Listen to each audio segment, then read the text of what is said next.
Hey everyone, welcome back to the channel. So I recently stumbled across this weird food trend where people are drizzling honey all over their steaks. And honestly, my first thought was, what? Like who wakes up and decides to pour liquid sugar on a perfectly good ribeye? But then I went down this rabbit hole of nutritional science, and what I found actually blew my mind. Because it turns out, there's some seriously fascinating biology happening when you combine meat and honey. The flavor chemistry. Let's start with the obvious question. Why does this combination even work flavor-wise? When you caramelize honey on the surface of meat, you're triggering something called the Maillard reaction. This is the same chemical process that makes toast golden, brown, or gives grilled food that incredible crust. What's happening at a molecular level is pretty wild.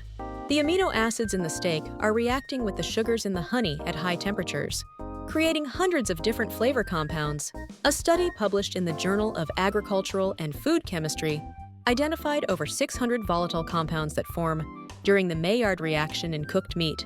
Add honey into the mix, and you're amplifying that reaction with additional sugars, creating even more depth of flavor. The digestive dance. Here's where things get really interesting from a health perspective. When you eat steak and honey together, you're combining two completely different macronutrients, protein and simple sugars. Your stomach takes 4 to 6 hours to break down steak's protein chains into amino acids. Honey, on the other hand, is primarily fructose and glucose. These simple sugars get absorbed incredibly quickly, often within 15 to 30 minutes. According to research from the American Journal of Clinical Nutrition, the glycemic index of honey ranges from 35 to 58 depending on the variety. But here's the interesting part. The protein in steak actually slows down the absorption of the sugars in honey. A 2015 study in the journal Nutrients found that consuming protein alongside carbohydrates reduces the glycemic response by approximately 20 to 40%. Essentially, the steak acts like a speed bump for the honey, preventing that sharp insulin spike you'd get from eating honey on an empty stomach. The iron absorption factor. Now, this next part surprised me. Steak is one of the best dietary sources of Heme, iron, the type of iron that your body absorbs most efficiently. About 15 to 35% of heme iron gets absorbed, compared to only 2 to 20% of non-heme iron from plant sources, according to the National Institutes of Health. But here's the catch. And if you found this video helpful so far, please hit that like button. The sugar content in honey might actually interfere with iron absorption. Research published in the British Journal of Nutrition shows that simple sugars can compete with iron for absorption sites in your intestines. However, the effect is relatively modest when consumed with heme iron. Still, if you're dealing with iron deficiency anemia, you might want to be mindful about pairing iron-rich foods with high sugar condiments. The antioxidant angle. Let's talk about the elephant in the room. Honey isn't just empty calories. Raw, unprocessed honey contains over 200 different substances, including enzymes, amino acids, vitamins, minerals, and most importantly, polyphenols. A 2018 review in the journal Oxidative Medicine and Cellular Longevity found that honey contains significant amounts of flavonoids and phenolic acids that act as antioxidants. Now, why does this matter when you're eating steak? When you cook red meat at high temperatures, you create compounds called advanced glycation end products, or AGEs, as well as heterocyclic amines. According to research from Mount Sinai School of Medicine, dietary AGEs contribute to oxidative stress and inflammation in the body, potentially increasing the risk of cardiovascular disease and diabetes over time. This is where honey's antioxidants become relevant. Studies suggest that antioxidants can help neutralize some of the oxidative damage caused by these cooking byproducts.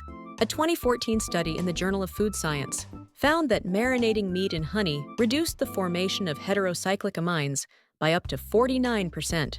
So in a weird way, that honey glaze might actually be mitigating some of the potentially harmful compounds created during cooking. The metabolic reality check. Let's get real for a second though. While there are some interesting synergies happening here, we can't ignore the bigger nutritional picture. A typical 6-ounce ribeye contains around 450 calories and 35 grams of fat, much of it saturated. Add 2 tablespoons of honey, and you're tacking on another 120 calories of pure sugar.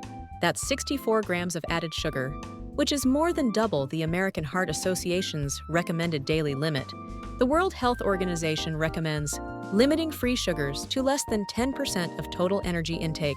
A meta-analysis published in the BMJ in 2013 found that for every additional sugar-sweetened serving per day, there was a corresponding increase in body weight of approximately 0.75 to 1 kilogram over a year. And let's not forget that red meat consumption has its own set of health concerns. The Harvard School of Public Health analyzed data from over 120,000 people and found that eating one additional serving of red meat per day was associated with a 13% increased risk of mortality. The moderation message. So what's the takeaway here? Is honey glazed steak a nutritional disaster or a surprisingly balanced combination? Well, like most things in nutrition, the answer is, it depends. If you're eating honey-drizzled ribeyes 3 times a week, that's probably not doing your health any favors. The combination of saturated fat and added sugars is a recipe for metabolic problems. But as an occasional treat, the science suggests it's not as bad as you might think. The protein moderates the blood sugar impact. The antioxidants might offset some of the oxidative stress. And let's be honest, food is about more than just nutrients on a spreadsheet. The enjoyment you get from eating something delicious has its own value for mental health and quality of life. Look, I'm not here to tell you what to eat. That's between you and your doctor. But what I hope you take away from this video is that food science is complex and fascinating. That weird honey and steak combo isn't just random. There's real biochemistry happening on your plate. If you enjoyed learning about the science behind this food combination and want to see more content breaking down the research behind nutrition trends, make sure to hit that subscribe button and ring the notification bell. I've got videos coming up about coffee and lemon water, the truth about seed oils, and whether intermittent fasting actually works. Thanks so much for watching, and I'll see you in the next one.